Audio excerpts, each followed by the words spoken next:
Welcome to the first episode of Dos Leos Tales from the RGV. My name is Leonel Ramirez, but you can call me LJ.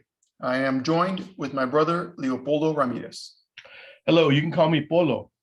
We are two brothers who wanted to start a video podcast showcasing some of the Latino history, biculturalism, bilingualism, traditions, bilingual education, and food of the Rio Grande Valley.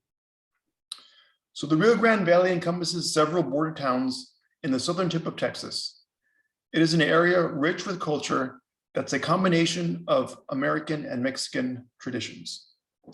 So each of our episodes, we're going to discuss a different topic and we're going to speak with a special guest. So today's episode centers on alternative schools in Texas, specifically two Chicano institutions of higher learning in the late 1960s and 70s in South Texas. We're going to focus on the first ever Chicano college in the United States. So our guest today is Dr. Carlos Cantu, and he wrote a thesis on two of these alternative colleges. We're going to get into his background, where he grew up, some of his influences, and what this led to get him to study this very fascinating topic. We'd like to start each episode discussing an article or a piece of literature that relates to the episode's topic. So today we're going to talk a little bit about the paper that Carlos wrote, and that's Alternative Chicano Education in Texas, Comparative History. So this paper was published in Chicano Education. So we're going to talk a little bit about the intro of this paper, and then once you bring in Dr. Cantu, he'll give us a little bit more details on that. But in Texas, in the late 1960s, schools were segregated. Mexican schools were underfunded and curriculum was substandard.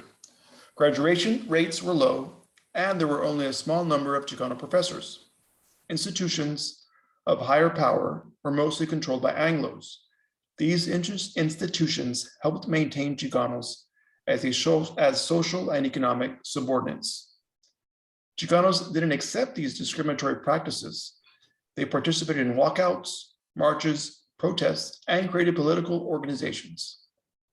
By the late 60s and 70s, minority-controlled colleges emerged throughout the Southwest. So all of this started because they wanted inclusion of their own culture and language. These Latinos wanted fair treatment. They wanted more access to colleges and universities. They wanted to be treated as equals. So they had to create their own institutions. So the first Chicano college in the United States was Colegio Jacinto Trevino of Mercedes, Texas. These are one of the schools that Carlos wrote about. Okay, so this episode, we're going to explore the challenges that these types of schools faced. Where did they get funding? How were they formed? And what was the backbone of this institution? Hello, welcome to our inaugural episode. I'd like to introduce Dr. Carlos Cantu. Thank you for joining us today, Carlos. I really appreciate you coming in and talking a little bit about your culture, a little bit about what you're studying, and some of your stories you have from the Rio Grande Valley. Okay? Yes, of course. Thanks for having me. No problem. So the first question we want to ask you is, what was it like for you growing up in the Rio Grande Valley? For me, I was exposed to a lot of, I don't know if you want to call it South Texas, borderlands, bicultural Tex-Mex culture pretty early on. The food, fajitas, right? Everybody loves them. Pachangas, family get-togethers. That's where you hear a lot of stories. You hear a lot of folklore. The cousins get together, raising hell, in the backyard. You have, away from where the parents can see you. The superstitions, stories about La Llorona, stories about lechuzas. All of this comes to life. When you're young. Later on, when I became older, the appreciation came later. For the history, for the rich culture, its place in the world, right, of where I was born. But what links a lot of those, the exposure and the appreciation is the storytelling. I think the storytelling is what links all these things for me. And storytelling. So it wasn't just folklore, superstitions. The history, but it was also personal, family history, telling me about their experiences. My dad in Vietnam, my parents as migrant workers, and then how going up north they had to face hostile Anglos, people saying, move it, you can't stay here overnight, or we don't serve you, no, you can't use the restroom here, and stories like that that were pretty hardcore to hear. Stories about education, being punished for speaking Spanish. Discrimination, segregated from different classes. If they were a migrant worker, they came in later in the year, so they were forced to, not forced, but be put into different classes or different schools. And this happened in the Valley. This happened, up north as well, where they traveled Michigan, Illinois, and so I think those types of stories is what kind of gave me a background of who I was. And of course, hearing those stories, I heard them when I was young, but I really didn't take them to heart. I think this happens as you get older. You find more appreciation of that history, of those stories, and you want to hear more. Like, oh, can you tell that story again? Or, you ask more questions, as you get older. You're like, oh, did this happen? It's something I read in this book. Did this happen as well? I know one of the things growing up here in the Rio Grande Valley, we're a little bit insulated compared to other parts of Texas. So growing up here in South Texas, I know we kind of feel like everybody grew up the way we do. And then when you eventually leave the valley and you go to other places in other parts of Texas, East Texas, North Texas, West Texas, you see not everybody had the same traditions growing up. Everybody had kind of different ways that they grew up. We take it for granted a lot. The huge Latino culture in the valley is just a small part of Texas, and especially us being a border town, So I know that it's not like that for everybody in Texas, especially Latinos growing up in East Texas that don't have, they're not the majority. They're the minority in other parts of Texas, so they get treated very differently than we were treated here growing up in the Rio Grande Valley. Yeah, that's true. What's interesting about that, when I left the Valley, went to Austin, I linked up with a bunch of people that were from either the RGV or from other border towns, not on purpose. It just seemed to work out that way. And maybe it's because of this like-mindedness or this collective common bond or something, but it was kind of interesting.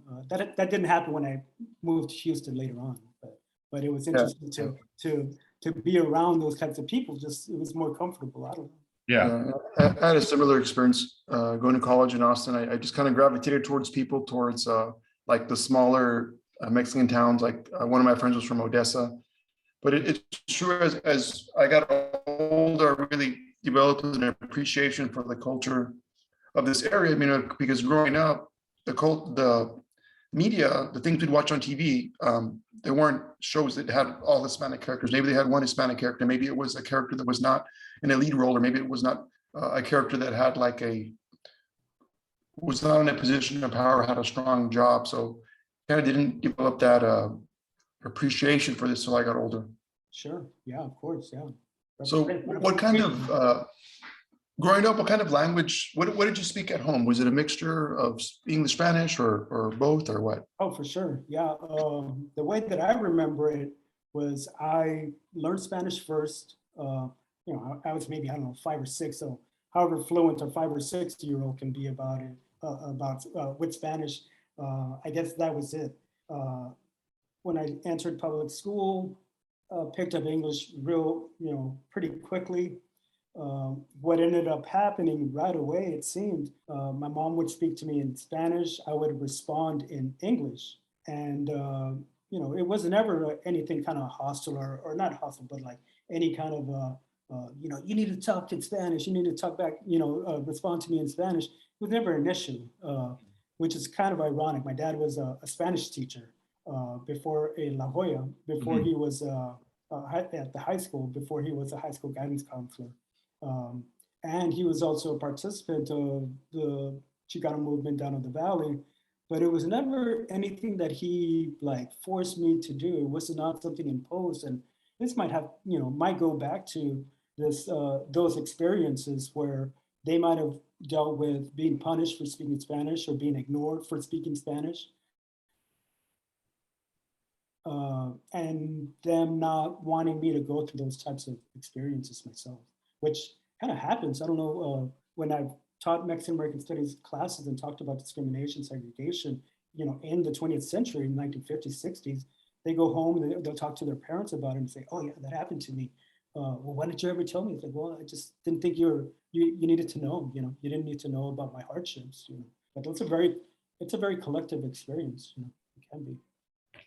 So Carlos, how has being bicultural or bilingual changed what you view about your ethnicity and culture? Well, definitely this awareness, Mhm. growing up being told these family stories, storytelling, this appreciation of biculture, of being bilingual, attempting to be, Mhm. at least, has shaped my view on my ethnicity, um, and my culture, my identity. But this is definitely a double-edged sword. The more you learn about it, because like I said, I wasn't always interested. I wasn't always aware. The more you learn about it, you hear about these very victimized versions of history, the mistreatment, the violence on the borderlands, La Yes. Matanza, right, in 1910, 1915, Mhm. or actually the whole 1910s. And these injustices, imposed colonialism, throughout the Southwest, not just in the Valley. And you hear about this, and it can be very depressing. But on the flip side, there's also these efforts of self-determination that didn't just start in the civil rights era. It Mhm. started, pretty much as soon as the Texas, the U.S. drew a border Mhm. between Mexico or what became the United States. There were efforts, people who took up guns to defend their land, people who went into the courtroom to defend against segregation, people who created their own institutions, mutual aid societies, their own schools, escuelitas. This is like late 1800s, early 1900s. So there was a lot of self-determination, a lot of resilience. I mean, in the face of ultra violence, and so it may not seem so radical by present day standards, but back then, before 1950s, before the 1960s, all those efforts were very radical, very radical at the time. And so it's kind of, the more there's a lot of bad history or, uncomfortable history, but there's also a lot to be proud of, and this is in every culture, and this is in every history, whether it's the founding of this country in general, or the history of Spanish conquest, there's a lot of things that can make you feel uncomfortable, but we shouldn't be, or we shouldn't impose those, the standards of today to what people did like 250 years ago. Yeah, no, there's a huge wealth of information that happened in the valley, and sometimes we forget about that. I started in education back in 98, 99, and the bilingual classes were very different. We're doing dual language in elementary, and there was some change going on. This is the late 90s, and Yeah. they're still at a point where there were still people fighting to have bilingual classes, and this is in La Jolla, predominantly Latino. We're like 98% Latinos in that area, and there were still people that were like adamant, no, we want all our classes in English. We had a lot of parent denials. No, I want my child to learn English. They didn't want to have bilingual classes. So even up until then, I mean, it's crazy to think about. It's 2022 and we're still having discussions about bilingual classes. It's gotten very political, and it's been political, and it's stayed political. And the more I learn about the past, the more it resonates right now, and it's crazy, the way it's been the last 4 years, especially politically, how much has been the focus of bilingual education. Yeah, these efforts against critical race theory, it's Yeah. really not an effort against critical race theory. It's an effort against American history that makes people feel uncomfortable. Sure. Yeah. We're not, but you know, I mean, that's another discussion. That'll have to be another episode.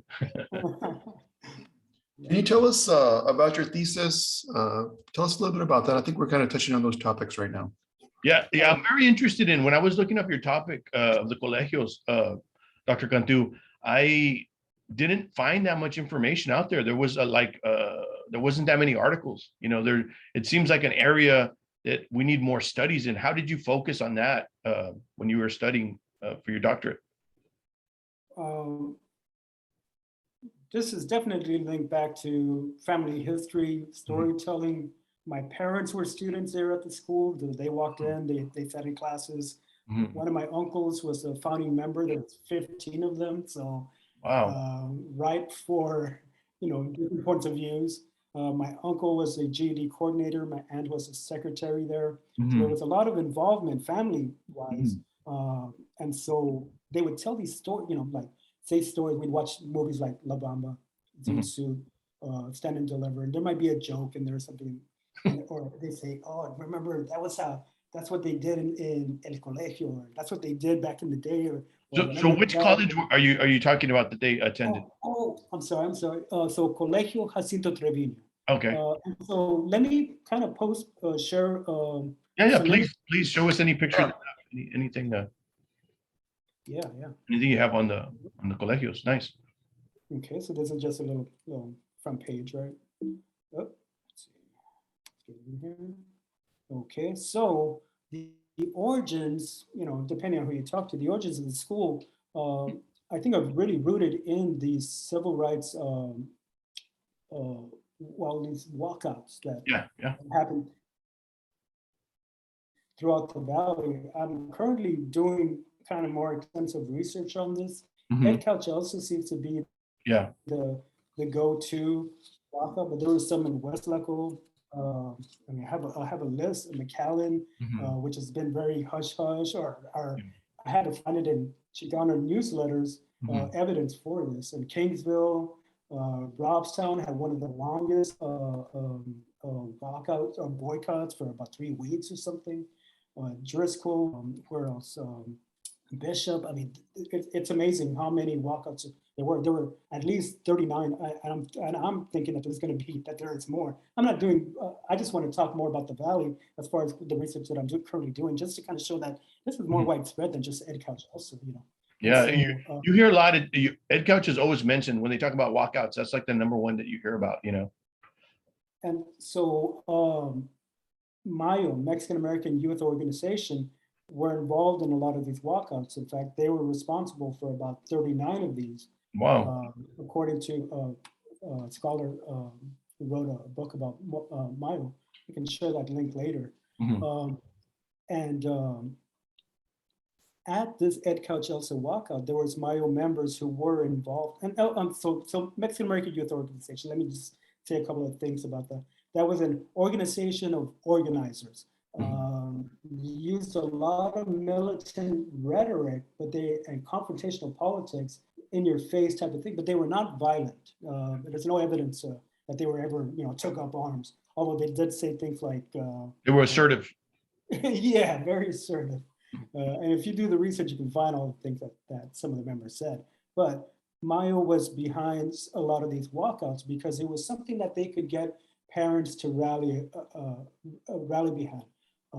You know, the better education, quality education, more Chicano or Mexican American teachers up in front of the class, more representation, more Chicano studies, bicultural, bilingual, material right in class. And so this is what they're protesting for. This is what they want. And so the story for the colegio was that one of these Mayo members that was one of the founders of Colegio Jacinto Treviño, that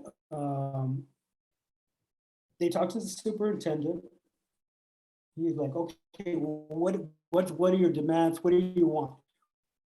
We want more teachers. Okay, well, where are the teachers that are certified? We'll hire them right now. Well, I don't know. We don't know. Well, okay. Well, once they're certified, bring them to me. What about these books? You want Chicano literature? You want Chicano history? What are these books? Well, there's not really a lot published at this time, 1968. Well, once you have them published, come to me. So this was kind of what do you call it, like a catalyst to produce Colegio Jacinto Trevino, which originally, the idea of the school is emerges at this December 1969 conference between Christmas and New Year's Eve. Over 600 Chicanos, all wearing zarapes or wearing ponchos, or show up, bunch of political buttons. They have like people, it's at the monastery. Let me see if I need to move this, you can see it. But it's, well, they call it La Lomita Monastery, but it's really not that. It's St. Peter's Novitiate. Everybody calls it that, and I'll just kind of keep on saying that if I bring it up again. But they're at this oblate mission or monastery. And so there they discussed ideas about economics, so labor, political. So this is where the La Raza Unida Party, the idea is introduced, and the idea for the colegio is also introduced. And so there's, depending on what source you look at and who you talk to, there was a frank debate, or there was just an understanding that you were going to do this and we're going to do that. But according to different sources, there was a drag out, fight between different members of the organization. But ultimately, there was two parties or two cohorts, people who believed in that they should create the colegio there at the monastery, which didn't materialize. And they ended up opening in Mercedes. A few months down the road, along, in the valley. And then the La Raza Unida Party, they got it started across the cities, San Antonio, and then it kind of flourished out into the Southwest. So let me see. So here's a picture of the colegio. This is the Mercedes. They find this house. There's some other pictures. They host classes here. It's also a community center. Let me see. The school is part of a broader Chicano education movement. There was like 41 schools like this throughout the U.S. Wow. In the Southwest. So up into Oregon, there was a Colegio Cesar Chavez. There was another school in Chicago. And these are Mexican Americans. These are Chicano schools. And that's not including the tribal colleges that are, so that's a whole alternative school higher ed movement. Present day, there's like 32 tribally controlled colleges. There's at least 2 Puerto Rican colleges. And then not to mention, the freedom schools, African American, Black, during the Black Power movement, also freedom schools. They created their own schools also. So it's a pretty broad phenomenon. You're right. It's unfortunate that we do not know more of this history, right? That there were so many schools. There's very little out there historically that I found specifically to these alternative schools, and there's a lot of history there. It's an area that I definitely would recommend to anybody that's in bilingual education or into bilingualism, to read about, what little there is out there. Oh, for sure. I agree. So what happened? What happened to these schools? Well, let me tell you about this one. So for the first year, they was kind of used to form the school, the blueprint, the plan for the school, the mission statement, the philosophy, and all that stuff. Part of establishing the school was in conjunction with Antioch College from Yellow Springs, Ohio, a progressive college. There was other colleges like this that helped start like satellite schools that would provide their accreditation, back them up, and they were very, like I said, very progressive. So if this was kind of built around this idea of education as a form of liberation, Yes. where the Paulo Freire oppression of pedagogy of the oppressed, book that they read real slowly and talked about it, in classes there, and said that education shouldn't just be a transactional, relationship between the professor and the school and the students. That that what the professors should be teaching is for the students to use this education in a practical way and outside of the walls of the school. And so they did do that. They went to the community during this first year, asking them, what is it that you would want to see in schools? What is it that you need, or you would want to see at this, this school, the colegio, provide for the community? And so they It's did. like a community-based learning, community-based Absolutely. learning, right? Absolutely, yeah. So it's community-based learning, but what does that look like? Well, it's community-based educators from the community that serve, that work there. They're not brought in from somewhere else. Yeah, They yeah. look like them. Mhm. So community relevant, culturally relevant education. So they understand the culture. They, appreciate, or at least have an understanding of the culture. It's something that they, a culturally relevant, locally relevant, where it's education that can be useful for, to fix colonias, to work for labor, to, just different, to All improve the their. areas of need, basically. Oh, for sure, for sure. And so that is kind of what they were developing, but very quickly. And that kind of, so that was the first year. The school itself probably lasted where there were training teachers and graduating people only for the first 2 years. And then after that, so 71, 72, 73, by the end of 73, and there had been other turnovers, administrative people who were forced out for different reasons. You can kind of look some of the stuff up. Hopefully, you. So there was a lot of infighting as well. So within the first year, 3 years later, and a lot of this was very public. The local paper was very hostile, the Monitor, and also this is the one in Harlingen, was also very, very, kind of followed what was going on. So there was, infighting that became very public, hostile press that continuously, kind of belittled the efforts at the school. And then there was also a hostile Anglo conservative community. The John Birch Society would pay money for ads in the newspaper calling the school, a bunch of communists or socialists, want to take us to Red China, doing things here at the school. So I kind of got ahead of myself. I always do this. Where I don't show all the pictures, but so they're hosting classes. They had plans, in 1973, at the end of 1973, to establish a pyramid to build a school in the shape of the pyramid of the sun, the Aztec pyramid of the sun. Of course, that did not materialize, right? And but this guy right here that's raising his hand, that's my uncle Pancho. Oh, nice. Wow. Yeah. So and they're talking about the plans for the new school. This is 72. So they had pretty big plans. They were really wanting to move forward with these. Yeah, they ideas. did. They wanted to establish a network of Chicano schools throughout the Southwest, and I kind of it was bittersweet researching this, because it's a beautiful story of these dreamers, Yeah. But what ultimately happens is this dream slips away, and because it is family history, and I'm maybe perhaps I'm too close to the topic. It's very heartbreaking. It was a heartbreaking experience to delve into this topic and see how things kind of fell apart, because it is a tragic outcome for the school.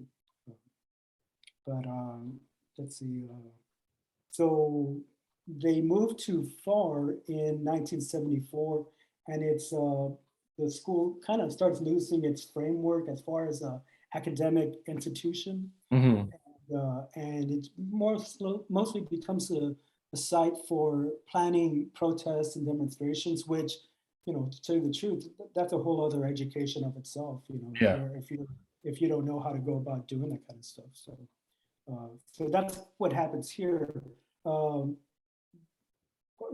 of the founders who branched off, there's like a kind of like the more rebels versus more, I don't want to say moderates, because they were very progressive and this is a radical, institution. They But even leave and within this start their own progressive school. movement, there was uh, definitely a lot of infighting, right? They were focused on different ideas, basically, right? Or different ends, maybe.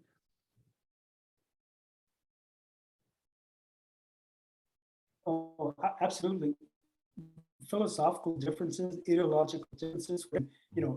MLK versus, oh my goodness, Malcolm more X. Malcolm X. Yeah, it's just kind of like what change is going to come. No, we want change today. Mhm. Yeah, yeah. And then and depending on what kind of experience you went through, you sided towards one or the other. And so one group went to Austin, started what is Lincoln University. I don't think I don't have any images on that, But that's a those whole were other story. the And two then there's another colleges you one in focused Houston, on were San Jacinto or Jacinto Trevino. Yeah, yeah. Jacinto And Trevino. then And what was the other one?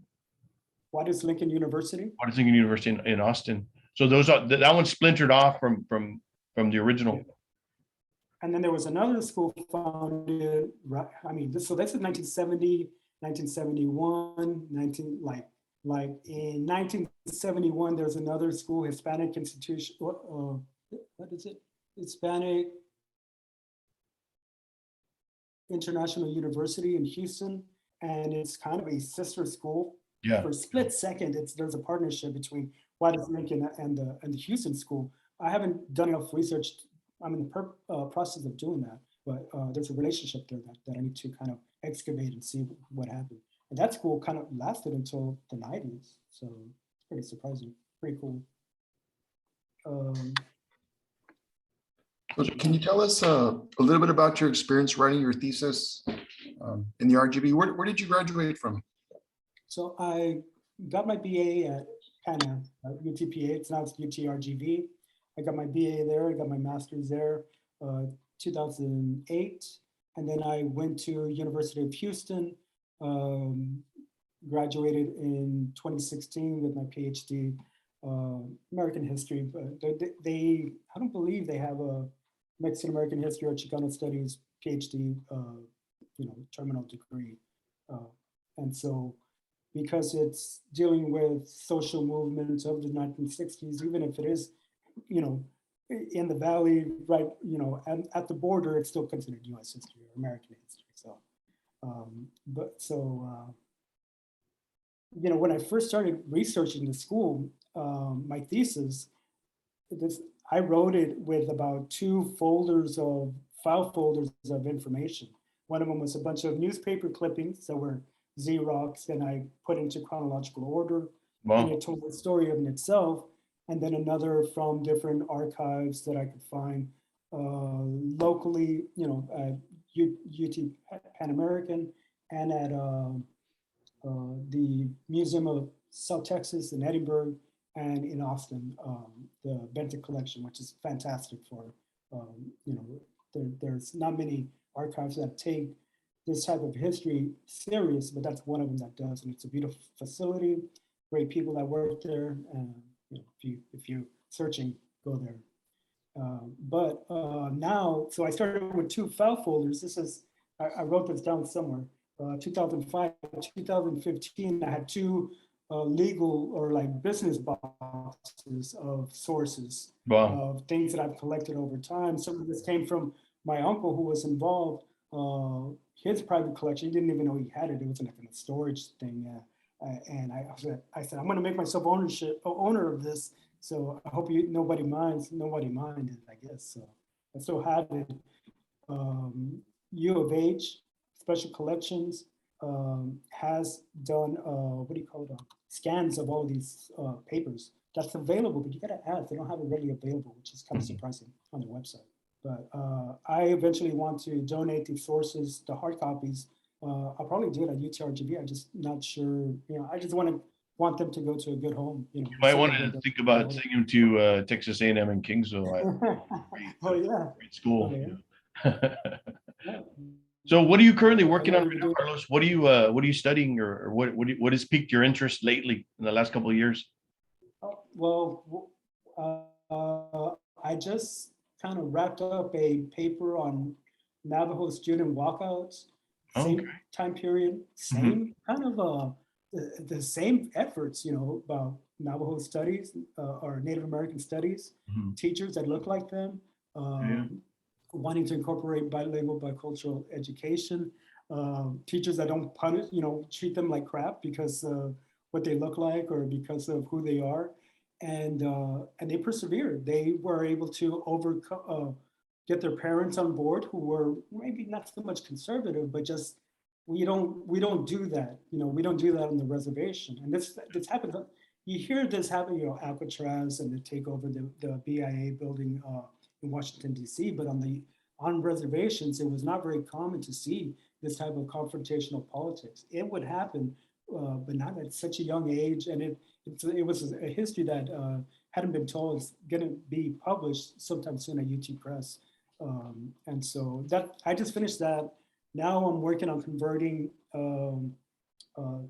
portions of my dissertation into a monograph, focusing on the colegio. So I have been looking at walkouts, and I don't know how you all do it or how whoever's listening to this does it.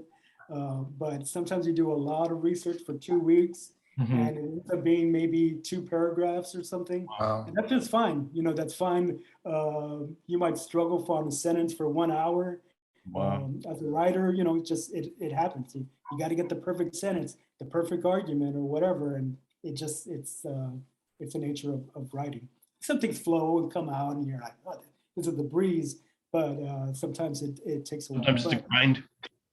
Yeah, but so I'm working on that. I'm working on the historical context of the Valley through the lens of educational struggles or kind of independent or community-based institutions. So this is Well, that's going back all the way to the 1700s, mid 1750s, Mhm. and just kind of looking at bilingual or education as a transnational phenomenon that starts that way and then continues, because even at the colegio level or at the Chicano College, they are still looking at Mexico, Mexican history, Mexican independence, using Spanish, so very much a transnational experience or transnational phenomenon still going on in the 1970s.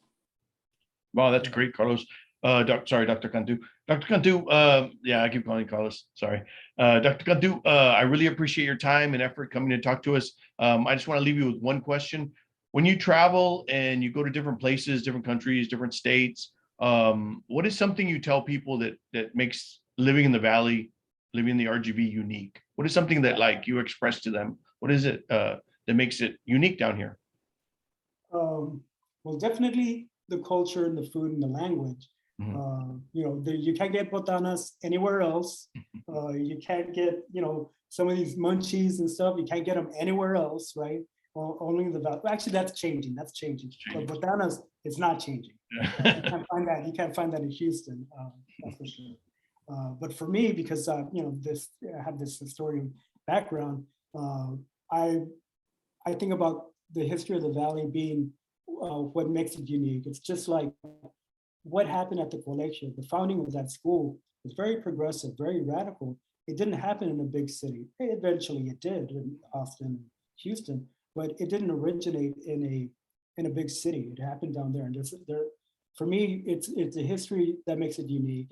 And it may take a few stories to get somebody to buy that, but when I think about what makes the Valley unique, it's is definitely its rich history, but it's also its unknown history. Because even now, even last week, I found out there was walkouts and protests in schools that I didn't know before, and so that may not really be hot for everybody, but I think it is eye opening for people who do research on education, people who do research on protests, student movements and stuff like that. And so that can be, it can turn on people. Yeah. And so it does for me. And so, yeah, so I think that the history is here, and more so the history that's not hidden or that's not known, the hidden history. I think that's what makes it unique. But wanting to get my doctorate and to publish and to talk about these histories is why I pursued them, so I can be in the position to share these stories for the next generation. And so, Yes, Awesome. thank you, Dr. Cantu. It's been an honor for you to spend this time with us. I mean, I can't think of a better guest for our first episode. It's been great. Thank you. Thank you. Awesome. Thank you so much. Feel free to contact us anytime you have something new you want to talk about. We're definitely going to continue doing this, but I appreciate your time and thank you. Yeah, you're welcome. My pleasure. Thank you. So that was an awesome guest, Dr. Cantu. Awesome to have him. I can't think of a better person to have on our first episode. He gave us a lot to think about. And even though these colleges did not last very many years, in the RGV, we do have colleges, we do have local universities that are thriving, that are doing well. Now, they are not specifically labeled as Chicano universities, but they are, the population of these schools majority is Hispanic, is Latino. So in a way, we still have higher education in this area. And that was one thing that Carlos had mentioned also, that even though the colegios were short-lived, the repercussions carried on, the teachers carried on, people in the community carried on, even after they closed down these alternative schools. Now, if you'd like some more information about the walkouts or the different colegios that came from these walkouts, I would recommend the book, The Strange Career of Bilingual Education in Texas. And specifically chapter 8 has a lot of information about Crystal City and where these walkouts took place. And these walkouts happened all over Texas and all over the United States, but it really started in that area. It goes into a little bit more in depth about Mayu, and it talks about how these colegios were formed. Thank you for joining us on our first episode. It was really a pleasure, and hopefully we'll see more and more people joining us as we continue on in our Tales of the RGV. These are Dos Leos signing out. Thank you for joining us. Have a great day. Thank you. Have a great day. We'll see you soon.